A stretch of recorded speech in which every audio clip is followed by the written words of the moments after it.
and brothers who have gathered here today, on behalf of the Tibetan community in Britain, I thank you for joining us here today to commemorate the 61st anniversary of Tibetan National Uprising, despite the high risk of coronavirus.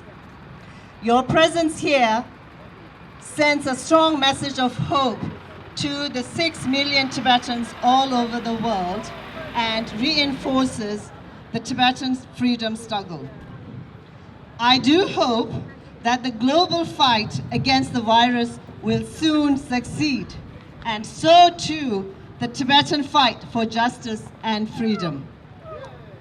Just as we Tibetans condemn the unfortunate incidents of discrimination against Chinese people since the wake of the Wuhan outbreak, however heartening it was to see the Chinese embassy here speak out in support of the Chinese victims by issuing press releases in the media here, I would like to remind the Chinese government not to forget the 6 million Tibetans who face discrimination on a daily basis inside Chinese-occupied Tibet.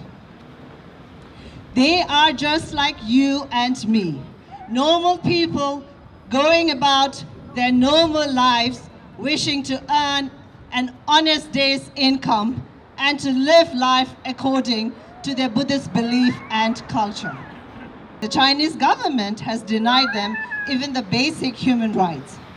No freedom to speak, move, learn, practice their religion or their way of life.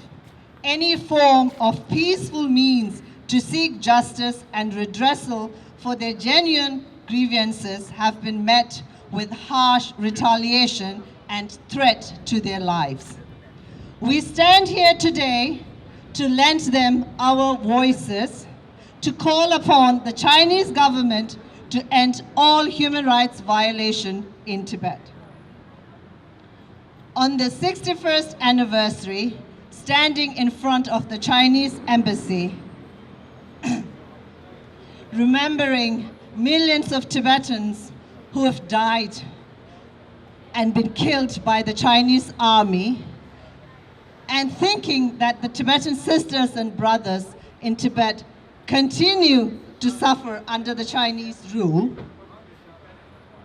there is a raw emotion exploding inside me today to vent out all my frustration and indignation at this injustice.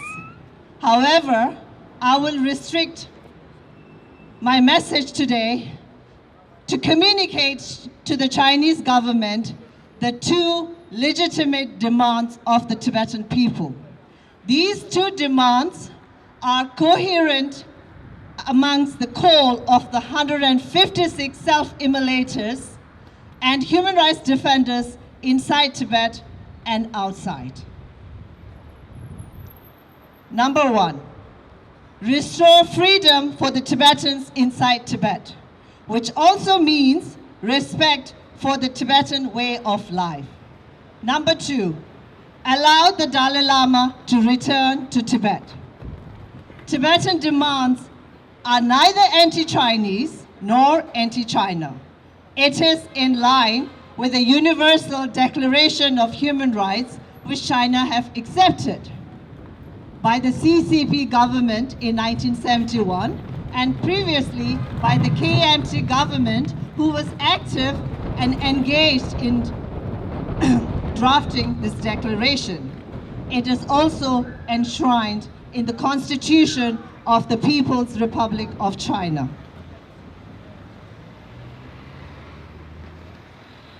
China may win the war against the coronavirus or even become the superpower of the world, but it will never win the respect of the international community, nor will it win the hearts and minds of the Tibetan people if it does not stop vilifying our most revered and beloved leader, His Holiness, the great 14th Dalai Lama. For the Tibetans, His Holiness the Dalai Lama is the embodiment of our patron Bodhisattva, the compassionate Chandra-Sikh, just like the patron saints of the UK, St. George of England, St. David of Wales, St. Patrick of Ireland, and St. Andrews of Scotland. Chandra-Sikh's avatar, Patigen Chanjusemba, is believed to be the creator of the Tibetan race and therefore an inalienable part of the Tibetan national identity.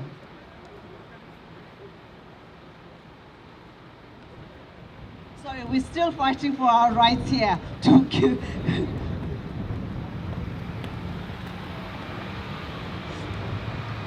Even though the Chinese invasion and occupation of his country made him a refugee, His Holiness has never ever sought revenge, but reconciliation. We cannot erase history nor deny that Tibet was an independent country. But His Holiness has directed the Tibetan people to be pragmatic and adopt the middle way policy that seeks genuine autonomy within the Constitution of the People's Republic of China.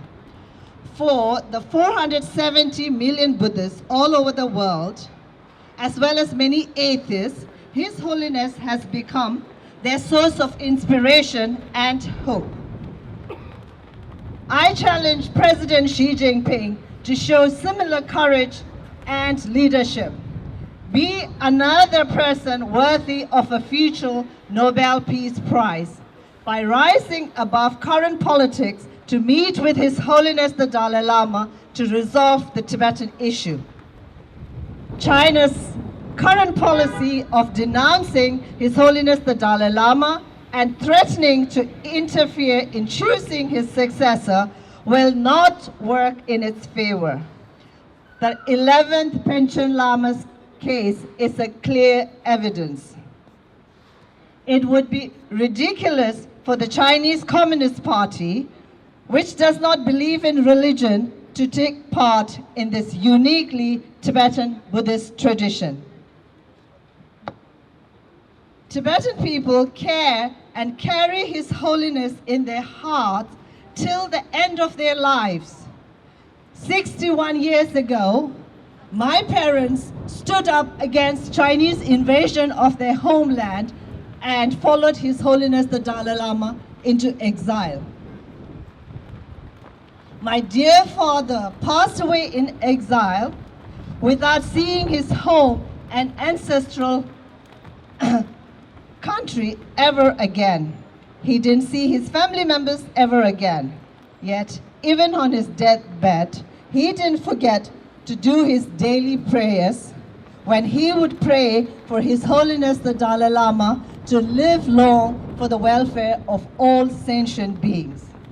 My 95-year-old grandmother is still traumatized by not seeing a husband drown when crossing the Tsangpo River in the middle of the night, chased by the PLA in 1959. Today, I, the first generation born in exile, who have never seen Tibet, and others like me, are carrying on the Tibetan struggle. Tomorrow, we will pass on the baton to our children, and by them, to our grandchildren, and thus the Tibetan struggle will continue until there is freedom in Tibet. Tibetan people can live with dignity and without fear. So I urge the Chinese government to meet with His Holiness the Dalai Lama and come to the negotiating table with the Tibetan side. Chinese government must release the 2,000 Tibetan political prisoners and reduce mass surveillance to restore freedom in the Tibetan areas. Last but not the least, may His Holiness the Dalai Lama live long to lead the Tibetan people back to our ancestral home. Pegalo! Thank you.